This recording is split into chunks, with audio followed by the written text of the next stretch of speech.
When it comes to look for right candidates, what is the number one thing that you want them to look for? Well, the thing I find that most MSPs lose sight of, they might build the greatest culture in the world. They got to be consistently profitable. I got to have a plan with outcomes and milestones before I could just say, let's start a camera business. And by Friday, I got a camera business.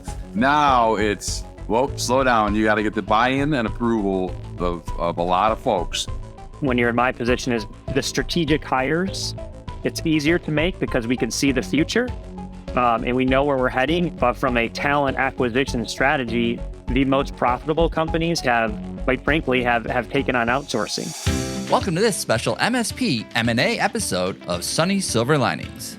Our three guests today are all very well known in the MSP channel and experts regarding MSP merger and acquisitions. Joining Sunny today, we have Jake Spanberger, Chief Executive Officer of Entech, Kevin Blake, President and CEO of ICS, and Arlin Sorensen, VP of Ecosystem at ConnectWise. And remember, if you enjoy content like this, be sure to subscribe, like, and share. Now, here's your host, the founder and CEO of IT by Design, Mr. Sunny Kayla. Over to you, Sunny. So I have a very special episode of Silver Linings today. I have 3 channel influencers joining me today. I have Arlin, Kevin, and Jake.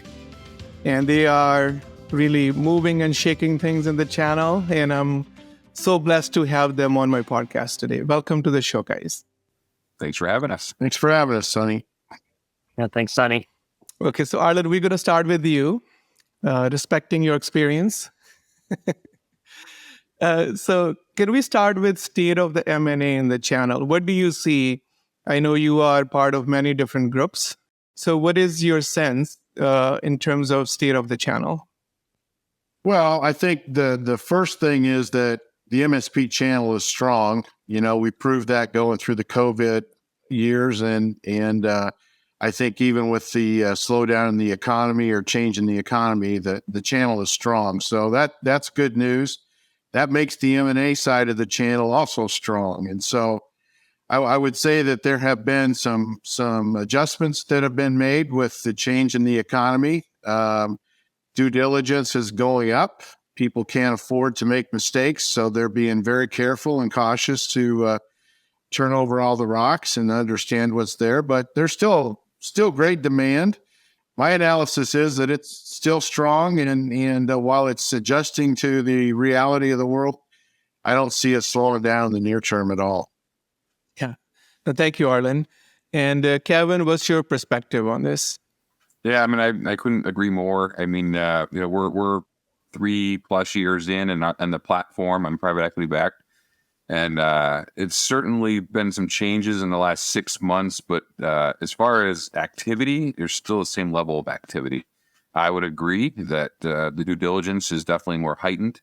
The trend change I've seen is, a lot more activity with the smaller companies that are kind of like, wait a second, is this, am I missing the boat? Is it getting close? And you have things like this looming capital gains rate that could come, and, the impending compliance that may come down to our industry. You're seeing some more activity there, and I definitely have seen multiples come down a little bit on the smaller size company. When I say smaller, I mean sub 600K of EBITDA. On the larger companies, that 1.2, on up, I see multiples, kind of staying right where they've been the last 12 months. But certainly more due diligence. A lot of that due diligence is driven by, the debt providers. The new questions that are coming into our playbook now are around what bank do you use and what's your treasury process and procedure, and are you sweeping money? So they really look to mitigate all types of risk. So, but no, I couldn't agree more. The demand is still as strong as ever, and there's a lot of activity happening. So probably one item added to the checklist is making sure that there is no account with the Silicon Valley Bank. Okay, thanks, Kevin. Jake, what's your perspective on this? I'm new to this arena, being private equity backed and having the capital to just go out and really be aggressive. So for me, it's the awareness and the availability for people are really interested in speaking. And I think in the past, they're much more protective over where they're headed and wanting to kind of do it on their own. But with the folks that we're talking to, the interest is very high. And that they know that there's a lot of options out there. And if they, are interested in joining up, that they can do it. And, and I think that fear of missing out is also very present amongst those companies too, because who knows what tomorrow will bring. And so they might as well have the conversations now. And it's very rare where we get a no, like we don't have any interest in talking, or they ghost us, or they don't answer anymore. People are very willing and able to talk. Yeah, the opportunity is there. The whole M&A, M&A in the channel is still very vibrant. There's some things changing. For example, for bigger EBITDA MSPs, less changes in terms of multiple. But smaller EBITDA MSPs, there's a bigger opportunity for the buyer, and there are probably less opportunities for the seller. And also the overall money equation is changing a little bit in terms of the due diligence side of it. Yes. Yep. Yeah. And okay, so now we're going to go into our second topic, which is talent in the channel. So last time we did Build It, majority of the MSP partners that we were talking to, the major danger that they have seen to grow with profitability was talent. And it was mainly talent availability and the cost of the talent. And what are the key differences that you see when you talk about your talent strategy for your MSP? Private versus now PE-backed. Yeah, I think when you get into this space, when you receive investment, the thing that I will use probably fairly frequently is the heightened accountability and you have to answer to someone now. And it's not just you kind of taking on your own challenges, right? You want to be, instead of wanting to be profitable, you need to be profitable. And so all the investments that we're making has that in mind first. So one of the things that I have seen more and more is whether it's first is when you're in my position is the strategic hires is it's easier to make because we can see the future and we know where we're heading, and that vision is shared amongst the private equity group and our leadership team, and everyone knows where we're headed, so we can all make uniform decisions. But from a talent acquisition strategy, that has changed. It hasn't changed. What I'm seeing, the most profitable companies have, quite frankly, have taken on outsourcing and overseas and offshoring and taking those folks that are cheaper in labor, I guess, and because they're more interested in getting better service, and you could be more profitable that way as well, which is important with our new heightened accountability. Yeah, thanks, Jake. One another difference that just to add to, I don't know how you kept your hair so far, Jake, with running MSP, but that could be another danger, Jake. Yeah, I don't know. Yeah, after the we shall 3 years see. in, 3 months in. So, Kevin, what are the differences that you see 3.5 years ago when you were just privately owned versus now in terms of your talent strategies, your kind of approach to hire, retain, and grow your talent? Yeah, 3 years ago it was pre-COVID. So you got pre-COVID, and then you got when you're the owner, your own boss, and you don't have that accountability Jake's talking about, which I couldn't agree more with. The concept now that we're private equity backed and have monthly board meetings, to come out of that board meeting, identify a challenge of being hiring, and not come back with a solution and a plan and have that executed and acted on.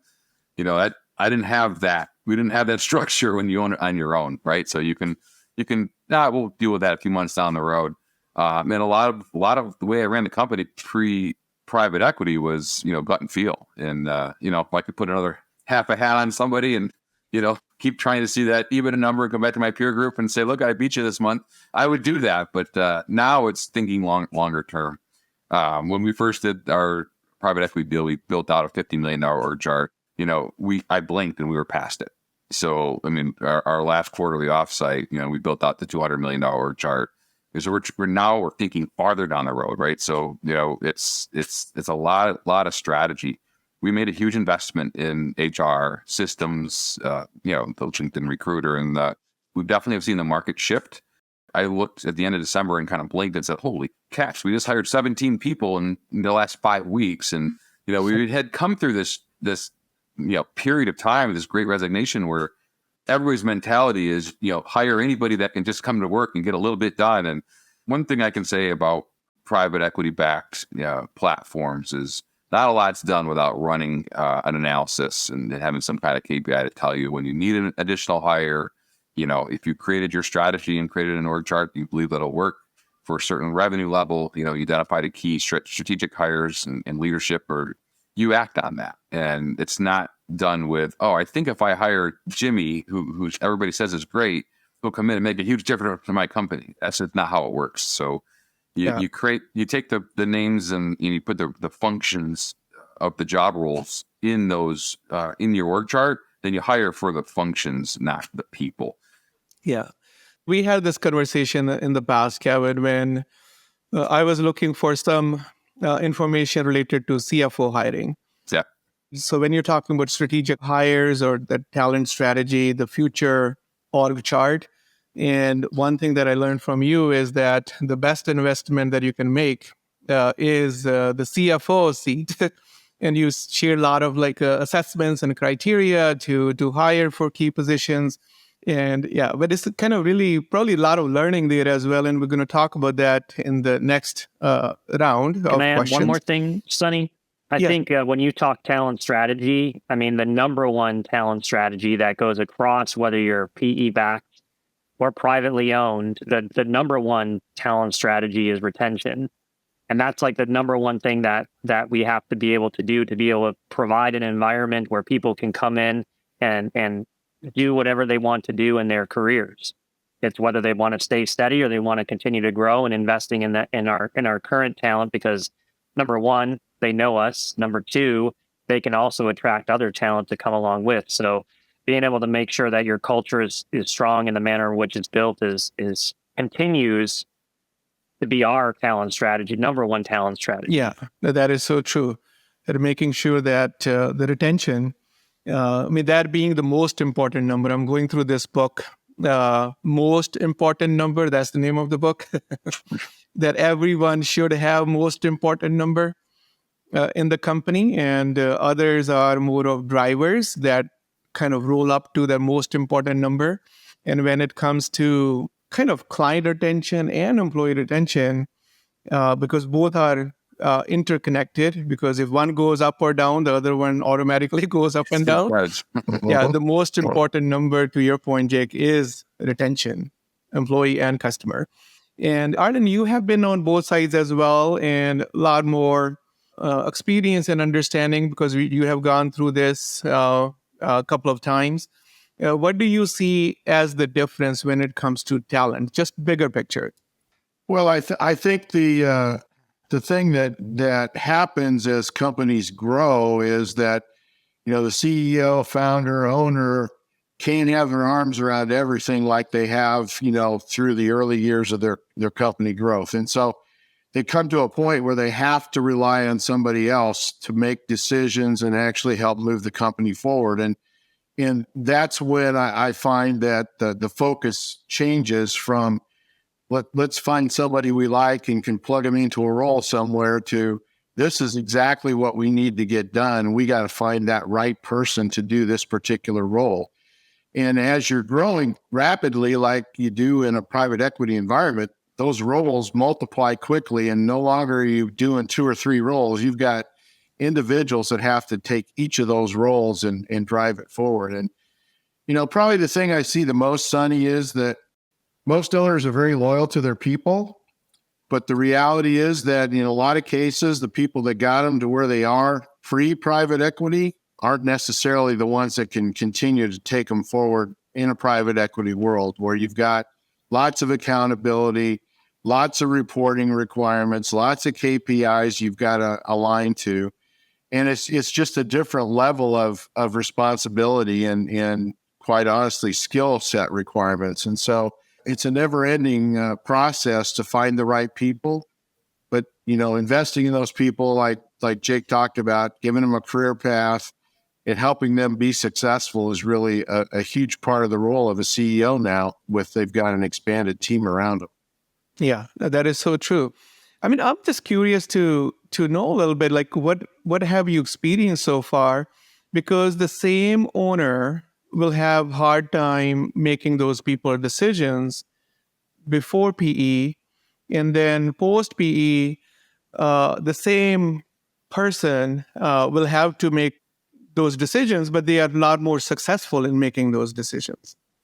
I mean, is there any special learning there in terms of some private MSP owners can learn, because that's really essential to help your business stay profitable and scale. But a lot of privately held business owners, they always have hard time. The emotional piece is a lot more impactful there, or for some reason they're not able to make those decisions that are really holding the business, the ceiling that it creates.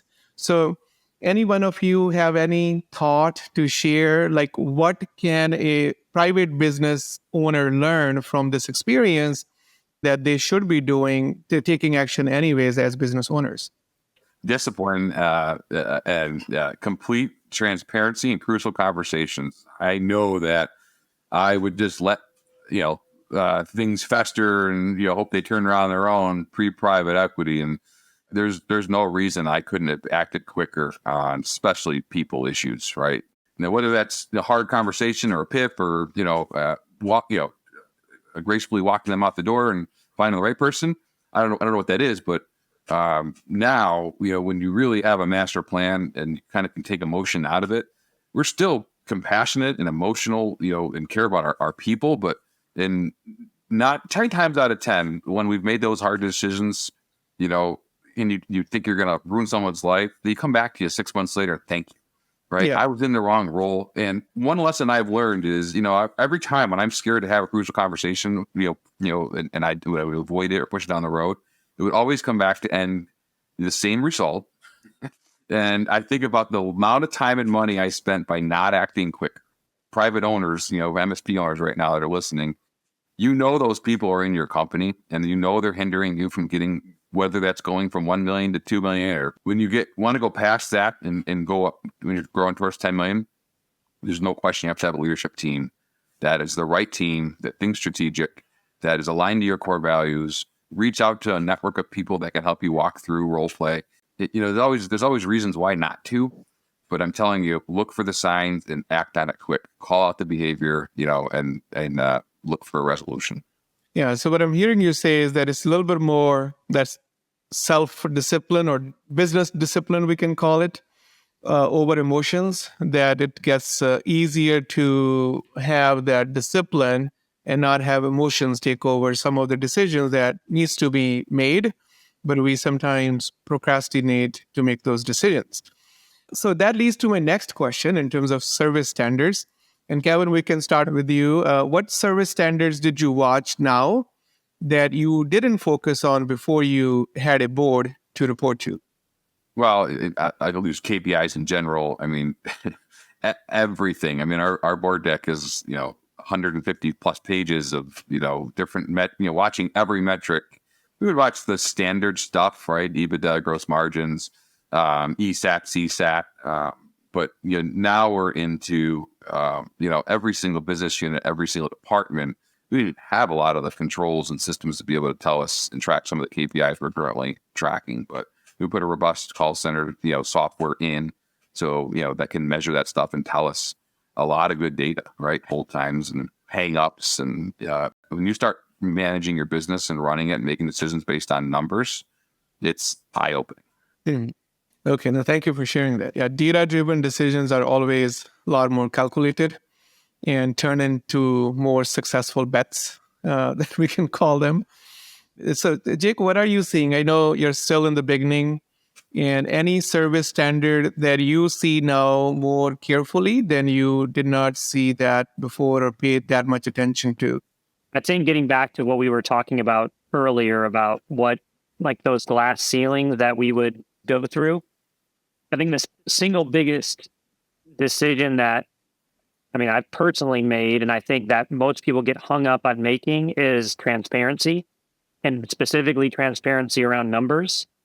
And once you can get past like the business is my personal checkbook, and I can't share it with anybody, and I can't share like how much money we made in a certain year. And if you can't get past it, then you're just going to stay like what Kevin said, that $3 million muscle and feel organization. But once you can get over that, then you can start keeping people, holding other people accountable to the metrics, that because you're always you're all flowing in the same direction. So as we achieved our ability to grow it and from a service perspective, we haven't lost track of that W2 multiple. That's always been around. Everyone who's a service leader knows what our W2 expectations are. And that hasn't changed at all, because that is what dictates your profitability. So has that changed for us? Not at all. Now we can start making other decisions of the things that we have to do in order to keeping that steady, if not growing. But we also know that if it gets too high, then our team is overworked, and it's just going to cause other problems within our organization from a culture perspective, and we won't deal with that as well. Yeah.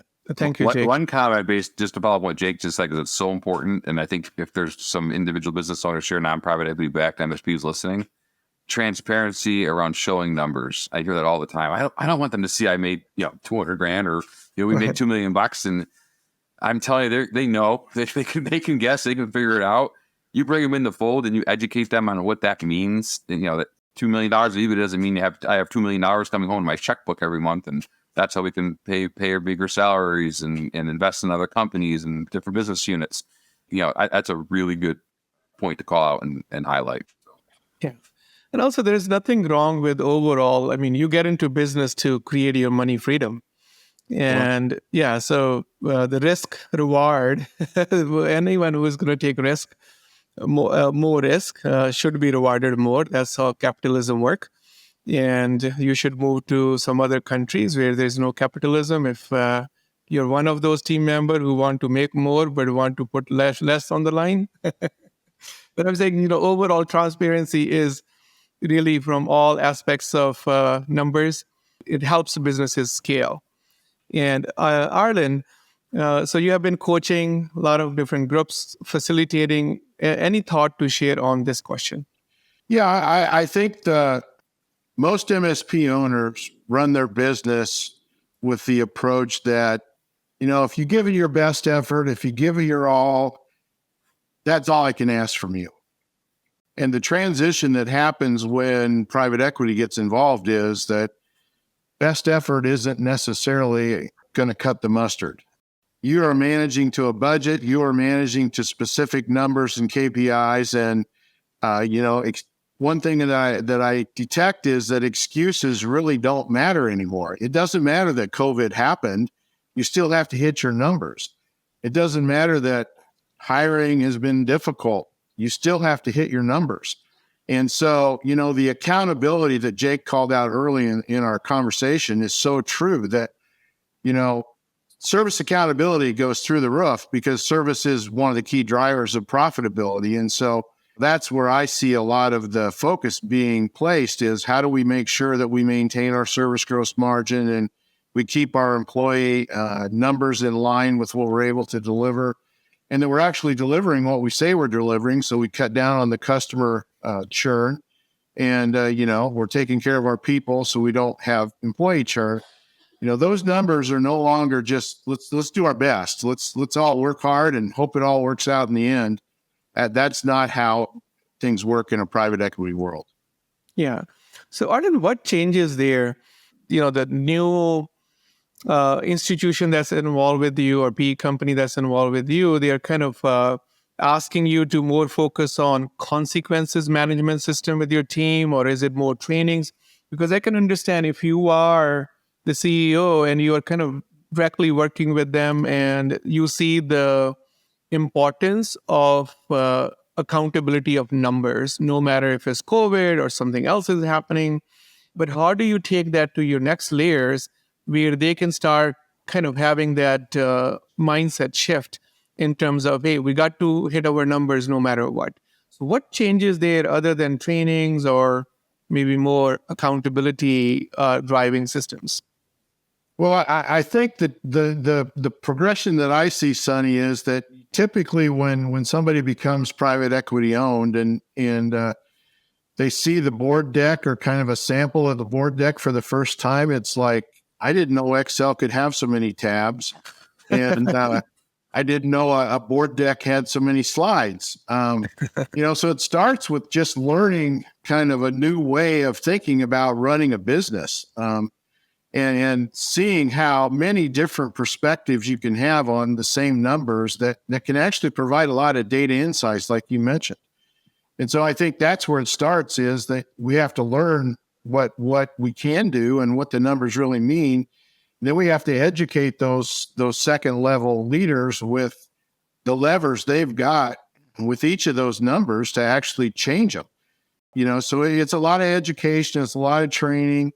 It's a lot of teams spending time together because they're not independent of one another. So if a service exec pulls a lever over here, it may impact a sales exec on the other side of the table. And so it truly does become much more of a team kind of discussion. But there's just a lot of, I think, education and learning and understanding what are the most important levers for our private equity investors, so that we can all achieve the goals that we've got collectively together. Yeah. And, I'm sure Jake can share some of his learnings with just getting involved in this, and Kevin's continuing to grow his deck every month, it seems. So numbers are really important. Yeah. So Jake, what did you do so far to make sure that your team is on board with this type of numbers accountability or the business plan accountability? Yeah. So one thing we have to call out here is I don't think you become a PE-backed platform company by just figuring out you have to follow numbers and metrics on the day after you close. So we have been building towards the expectation that we're running our business in this manner and that's what they're investing in. They're investing in our maturity. Yeah. Kevin, anything that you want to share in terms of changing, doing something differently with the team after PE to get them on board with this type of future plan? I would say it starts before you do the deal. So we run traction. So we would do our level 10 meetings, and I approached the team about, a year before we did a deal and said, this is us thinking, these are the reasons why. I was very transparent. I wanted their buy-in because I knew this was going to change. I could quickly decide a deal, but it's going to change their lives, right? Their families' lives. My culture is huge, right? So I care about people first, and I needed their buy-in. So getting their buy-in before you do the deal is important. Afterwards, it's an evolution. It builds your platform, right? They run their playbook. So they start with finances, right? They put in a really powerful CFO that looks forward, right? So CFO's job is to look forward for all the planning, the budgeting, and the forecasting. You have to learn how to work with the CFO and learn how to, build out the board deck. And every month you're adding more different metrics to watch, and, educating the team on why it's important and why we're watching that and how it flows through. And then I think when there's a comfort level that all those things are built, then it comes down to what's now mature marketing and sales, and really pour gas on this platform that we've built up all the different legs underneath it so you can handle robust growth. My job and the senior team's job is, yes, to set the vision, but B, to remove roadblocks and issues and problems for the frontline workers. It's a servant leadership mindset. It's who I want to hire. It's who I want on my team, and I'm really a stickler for that. And preserving the culture. So yeah, I know that you have kept your culture very strong in having this type of growth and keeping your culture strong is not easy. And you have done that because we do work with your team day to day. Yep. We know you have I think you're blessed to have a very strong team with this type of growth. In Ireland, what's your biggest advice to entrepreneurs that are buying companies, or their growth strategy is M&A as well? When it comes to look for right candidates, what is the number one thing that you want them to look for? Well, the thing I find that most MSPs lose sight of, they might build the greatest culture in the world.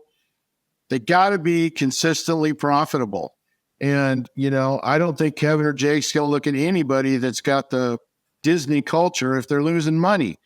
You've got to run a profitable company, and it's got to be consistent, and it's got to be growing. And so that's where I think a lot of MSPs kind of lose sight of what they're trying to accomplish.